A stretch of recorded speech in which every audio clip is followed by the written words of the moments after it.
Hi, this is Jacob Hornberger, president of the Future of Freedom Foundation.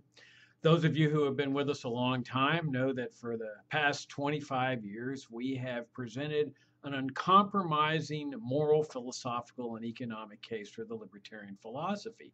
We simply do not compromise libertarian principles. And in response to the end of year letter that I sent out asking people for their support, I received an interesting email this morning where a person writes and says that he doesn't mind compromising libertarian principles, that essentially he's interested in reforming the system. And he feels that by compromising principles, being more moderate, more radical, that he can achieve his success in reforming or improving the status quo. Well, as I wrote to him, I said, if that's your goal in life, to reform the system, then go for it. That's fantastic. But most libertarians are all about freedom. I mean, that's why people are in this movement by and large. They want a free society. And so I told him, I said, if you're one of those people that wants freedom, then you're involved in a loser's game because your reform system is not going to win freedom. It's going to lose freedom. I mean, if we go back, let's say, to Friedrich Hayek's Road to Serfdom, we have, big celebration. It was published in 1944. And this year we've had, the anniversary celebration of the book. And a lot of the conservatives are saying, look, we're on the road to serfdom. Hayek was right. Well, this is just pure nonsense. It's ridiculous. The book was written in 1944. Hayek is saying we're on the road to serfdom. That destination was reached a long time ago. This is what conservatives can't come to grips with. I would say that as far back as the 1960s, the serfdom society came into existence.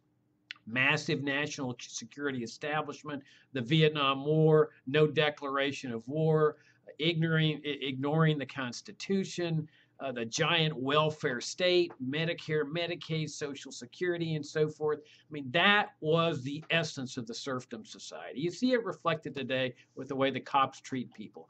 We are the serfs. So what does that have to do with reform?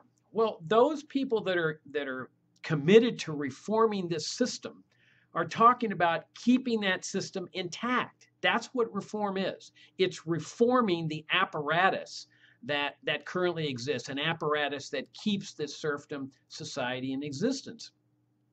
Now, think about it this way. I mean, it's my conclusion that reform is really an obstacle to freedom. Whether you're talking about school vouchers or mandated medical IRAs or mandated Social Security retirement plans and so forth, it's all an obstacle to the genuinely free society. Think about it. That suppose one of these reforms were to fail, which I think is the most likely thing because they're really just another intervention. Well, what are people going to blame it on? Aren't they going to blame it on liberty and libertarianism and free markets? Because that's the way these reforms are sold, as the free market approach to education or the free market approach to healthcare or to Social Security or choice or competition. And so when that fails to improve or fix the system, inevitably people are going to say, we've tried libertarianism, it doesn't work. We've tried the free markets. We now have to turn to more socialism and interventionism. But let's assume the reform works, that it succeeds, that it saves Social Security, it saves the public school system, or Medicare and Medicaid. Well, what are the chances then of dismantling the system? The chances are non-existent because even the reformers are going to be there basking in the limelight and saying, thank you for the glowing reports that you're giving us about the success of our intervention. We're so happy that our libertarian free market approach to saving the welfare warfare state has succeeded. So either way you go with reform, you're not getting the free society.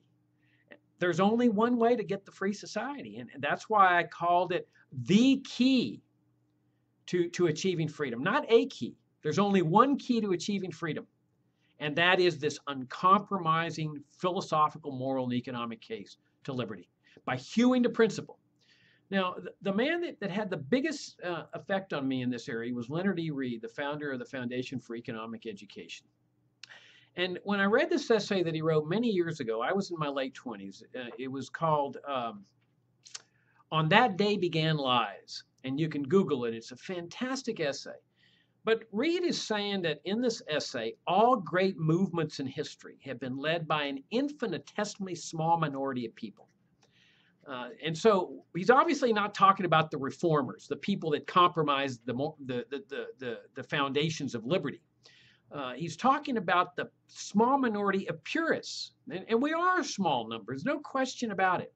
But it's that number that brings the shifts in society. It's the purists that bring freedom of religion, freedom of the press, habeas corpus, and other aspects of liberty. So if you're interested in just reforming the welfare warfare state, and I'm not suggesting that can't be beneficial. I mean, if you got a slave off the plantation in the 19th century and got him in the North and off the plantation, that's fantastic for that slave.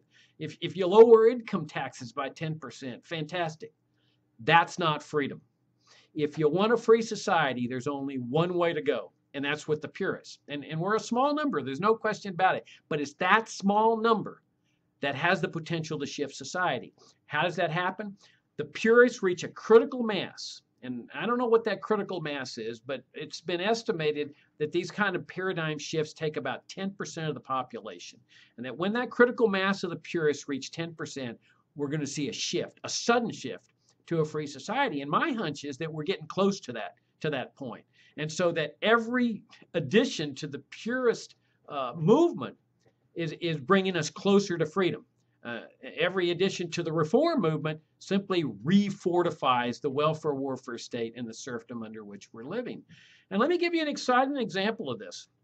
After we send out our end-of-year letter, one of our supporters, longtime supporters, posted on his Facebook page. Now, this guy is a committed libertarian, very active in the state of Pennsylvania.